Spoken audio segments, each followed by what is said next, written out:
Datae, c'est une société de conseil et d'éditeur de la solution logicielle de conformité RGPD. Datae accompagne les entreprises et les met en conformité. C'est peut-être pour ça que vous êtes ici aujourd'hui. Et propose des missions de DPO externe et formation à la RGPD. Nous avons donc deux intervenants. Je vais commencer par madame, tout lieu tout honneur, Emmanuelle Cornet-Ribourg, qui est la présidente de Datae et cofondatrice, juriste, spécialiste en droit, des données à caractère personnel et en droit de l'informatique. Ça tombe bien, c'est un peu le sujet qui nous anime. Elle est aussi déléguée à la protection des données. Et nous avons Jean-François Parini, qui est un expert comptable et commissaire aux comptes, cabinet audit finance de la Tour. Et vous avez été mis en conformité à priori. Donc vous allez expliquer à vos camarades comment ça s'est passé. Juste deux, trois questions. Si vous êtes ici, c'est qu'a priori vous savez ce que c'est que la RGPD. Bien. Savez-vous que vous devez être en conformité pour l'organisation interne de votre cabinet, mais aussi pour les missions que vous effectuez pour vos clients? Vous savez ça? Est-ce que vous avez informé vos clients de la mise en conformité au RGPD et les modalités de traitement de leurs données à caractère personnel? Tout le monde a envoyé information aux clients sous le bon format, on va revenir là-dessus j'imagine. Et est-ce que vous avez détaillé avec précision l'étendue de vos missions dans vos lettres de mission? Il y a du boulot. Emmanuel, Datae, qu'est-ce que c'est? C'est quoi votre métier? Bonjour à toutes et à tous et merci d'être aussi nombreux. Alors nous, chez Datae, on accompagne les entreprises et particulièrement les experts comptables et leurs clients dans leur démarche de mise en conformité avec cette nouvelle réglementation. On offre un panel complet de prestations puisqu'on vous forme au RGPD, cette réglementation. On fait les audits de conformité. Si vous vous êtes déjà mis en conformité, vous avez commencé à faire des choses, on viendra en révision de cette conformité. On tient les registres d'activité de traitement, le registre traitant, enfin les 4 registres obligatoires avec notre solution logicielle. Et puis, nous faisons aussi, pour certains qui seraient intéressés, des formations aux audits RGPD, c'est-à-dire que vous puissiez vous-même par la suite faire les audits pour vos clients. Et nous pouvons également tenir le rôle de déléguer la protection des données de manière externe, aussi bien pour vos cabinets que pour vos clients. Alors, moi je ne vais pas vous faire un cours magistral sur la réglementation, je pense que beaucoup ont été sensibilisés, voire formés. On va parler quand même en général du challenge du RGPD, ce que c'est, et nous, comment est-ce qu'on peut vous accompagner pour vous mettre en conformité. Donc le champ d'application, c'est toute entité qui va traiter, collecter, utiliser, stocker des données à caractère personnel de ressortissants européens.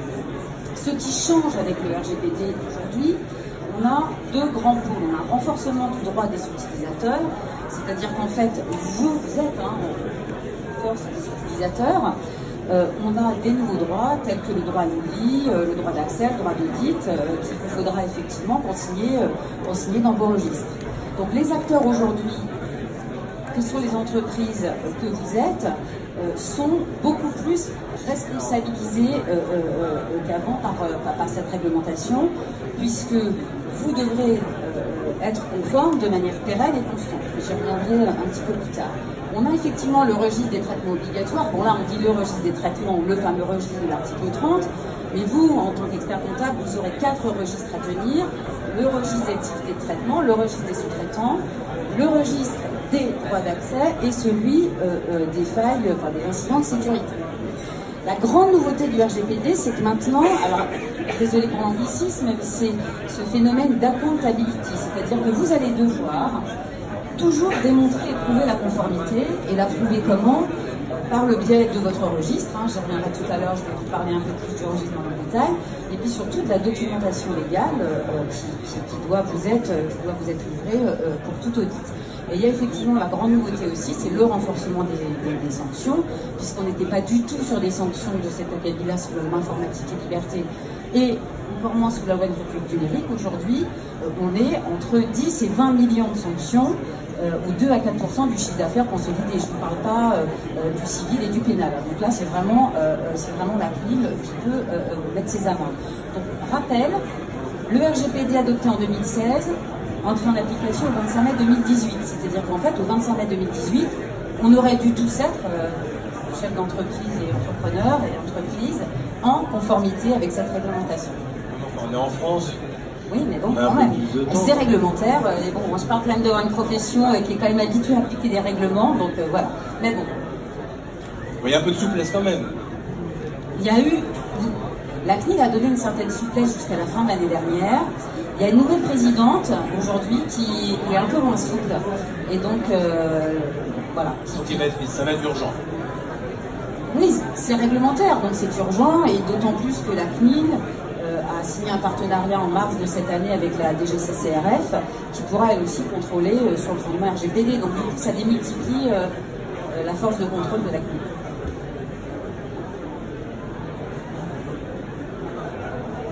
Donc, les grands principes du RGPD, je ne vais pas m'étendre parce que ça prendrait des heures. On vous parle de licéité, de transparence, de loyauté sur la collecte et sur le traitement des données tout en informant toujours l'utilisateur. Il faut essayer de limiter les finalités, c'est-à-dire de ne pas utiliser les données pour d'autres finalités que celles que vous êtes fixées. Minimisation des données, vous ne devez pas demander plus de données que vous en avez besoin pour faire votre traitement. L'exactitude des données, elles doivent être toujours à jour. Et c'est pour ça que le RGPD, c'est la conformité, mais de manière pérenne et constante. C'est toujours à jour, toujours à jour.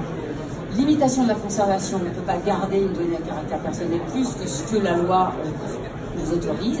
Et puis surtout, intégralité et confidentialité des données, la sécurité, il n'y a pas de confidentialité des données à caractère personnel sans sécurité informatique, du moins matériel aujourd'hui. Donc, bref rappel de la définition de données à caractère personnel. Toute information relative à une personne physique peut être identifiée directement ou indirectement par référence à un numéro d'identification, à un ou plusieurs éléments qui lui sont propres. Une photographie, une adresse email, le numéro de sécurité sociale, une donnée de géolocalisation, c'est une donnée à caractère personnel. Le traitement de données à caractère personnel, donc là c'est toute opération, tout ensemble d'opérations portant sur ces données. Donc c'est la collecte, l'enregistrement, l'organisation, la conservation, vous adaptez, vous modifiez, vous utilisez, etc. Le rapprochement, l'interconnexion, l'effacement, la destruction, c'est un traitement. Donc on traite tous. Mettre une donnée dans un fichier Excel, c'est un traitement. Donc on fait tout le traitement. Donc, le registre des activités de traitement et le registre des sous-traitants pour vous, experts comptables, ils sont tous les deux prévus donc, par l'article 30 et c'est par ce registre que vous allez pouvoir démontrer votre conformité. Alors, le registre, c'est un ensemble de lignes avec tous les traitements, mais on y joint aussi toute la documentation légale liée à votre mise en conformité. Donc, je ne commente pas la slide, mais effectivement, c'est une étape essentielle et c'est un outil de pilotage et de démonstration de votre conformité, d'où l'obligation de le tenir et la nécessité de le tenir. C'est un registre papier, c'est un registre numérique? Alors, nous, c'est un registre numérique. Tenir un registre papier sur Excel, c'est comme si on tient sa comptabilité sur Excel. Ça n'a pas de sens parce qu'on ne peut pas mettre à jour de manière aisée. Et puis, quand je présenterai notre solution logicielle, nous, on a une étude de risque, voilà, on a des notifications, enfin voilà, donc il faut quelque chose de dynamique. D'ailleurs, le RGPD le précise, que ça peut être tenu sous forme électronique. Donc, notre solution de conformité, au RGPD, donc, ça fait tous les registres, les 4 registres dont je vous ai parlé, nous sommes dans SAS, et c'est un outil qui va vous permettre de monitorer et de suivre votre conformité avec un ensemble de documentation, avec aussi l'exhaustivité de vos registres que nous allons bâtir quand on va faire votre audit. Voilà. Donc, vous êtes au cœur du RGPD, le congrès s'appelle Au cœur des flux, mais vous êtes vraiment finalement au cœur de cette activité, et c'est aussi une nouvelle mission que vous pouvez proposer à vos clients. Alors vous êtes quoi? Vous avez un rôle de responsable de traitement au sein de votre cabinet. Vous avez parfois un rôle de co-responsable au type des missions que vous effectuez pour vos clients. et beaucoup un rôle de sous-traitant. Tout ça, ça passe par la lettre de mission. C'est pour ça qu'il faut effectivement toujours faire attention à ce que vous mettez dans la lettre de mission. C'est comme ça qu'après on fait le partage de responsabilités, et surtout qu'on met des traitements ou dans le registre des traitements ou dans le registre des sous-traitants. C'est pas du tout la même chose. Et puis vous pouvez également être délégué à la protection des données, et puis vous conseillez vos clients sur leur mise en conformité. En tant qu'expert comptable, vous pouvez leur poser des questions, mais en tant que CAC, à un moment donné, vous serez peut-être amené, dans vos lettres de mission, à aller regarder ce qui se passe chez vos clients. Donc, nos prestations, pour parler un peu plus concrètement, qu'est-ce qu'on va faire pour vous? On va faire un diagnostic et un plan d'action. C'est un questionnaire qu'on déroule avec vous, on vous pose des questions, d'ailleurs qui en appelle toujours d'autres, même en dehors du RGPD, c'est assez drôle. On fait une revue de tous vos contrats qui existent dans votre société, qui ont très bien évidemment à la donnée le caractère personnel. Alors ça va être vos fournisseurs, vos sous-traitants, mais c'est lié aussi à vos contrats de travail, puisque vos premiers clients sont vos salariés. On va bien évidemment émettre toute la documentation légale, on va faire un tour sur votre site internet, on va remettre votre site internet en conformité, et puis après, fort de tout ça, on va effectivement mettre en place le registre des traitements. L'étape intermédiaire, c'est qu'on fait alors on va pas dire un rapport d'audit, on va vous faire un plan d'action, c'est-à-dire qu'on va vous dire voilà ce que vous faites avec les données, voilà ce que souhaite le RGPD, on fait l'analyse des cas et on vous accompagne effectivement dans l'accomplissement de toutes les préconisations que vous aurez. Alors, je vous ai parlé tout à l'heure de la révision de conformité. Il se peut que certains d'entre vous aient déjà commencé à mettre des documents de côté ou à commencer à essayer d'analyser les traitements, etc. Donc là, nous, on ne fera pas vraiment l'audit de conformité, mais on viendra en révision, c'est-à-dire en appui de ce que vous aurez fait, et peut-être probablement avec votre délégué à la protection des données ou avec quelqu'un que vous aurez désigné au sein de votre entreprise. Voilà. On l'assistera et on travaillera avec cette personne. On fait peu ou prou la même chose, mais sauf qu'on fait une révision et on revoit effectivement ce qui a déjà été fait, ce que vous voudrez bien nous montrer, et puis effectivement on verra la documentation aussi qui aura été faite et on recadrera si jamais les choses ne sont pas suffisamment conformes. Et on met bien évidemment pour le coup en place le registre. On peut aussi vendre la licence sans que vous fassiez la conformité avec nous. Alors, je vous l'ai dit tout à l'heure, on peut aussi vous proposer et vous former à l'audit de conformité RGPD pour que vous puissiez le faire pour vos clients. On en a rencontré quelques-uns sur notre route qui effectivement souhaitent être formés pour faire une nouvelle mission d'audit de conformité chez leurs clients. Donc on les forme et puis on a une méthodologie, on identifie avec eux les points de contrôle et surtout on fait des cas pratiques. Parce que c'est ça qui est important, c'est le cas pratique. Donc notre offre, diagnostic, révision, conseil, plan d'action, le registre, formation aux audits. On est aussi délégué à la protection des données en externe, pour vos cabinets ou vos clients.